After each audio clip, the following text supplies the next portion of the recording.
شفتوها التونسية اللي تعيش في فرنسا اللي تكون في راجلها مع طفل في تونس عمره 20 سنة اللي هبطت عليها فيديو آخر مرة، بعثت لي ميساج وفسخ الفيديو خما نشكي بيك وفسخ الفيديو خما نشكي بيك.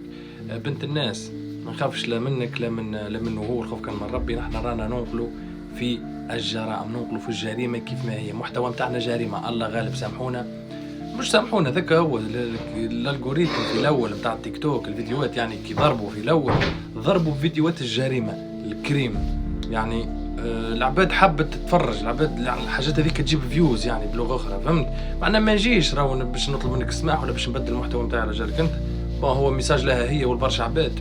الله غالب معناه واحد محتواه جريمه، واحد محتواه رياضه، واحد محتواه يحكي على الهجره. انا نهبطوكم مرات اللي يبدا اخبار باهي وحاجه تفرح. المهم مانيش باش نفسخوا الفيديو، تحب بشكي برشكي وهو الطفل المسكين مظلوم يعني ما فهمت. خلينا نوروا نفيقوا الفيديو ذاك توعوي كيفاش هي ماي جريمه، مي هو توعوي باش اللي يجي يتعرف على طفله تعيش برا ويبدا هو في تونس يعرف كيفاش يتصرف ويعرف كيفاش يريق الامور وشهي طيب.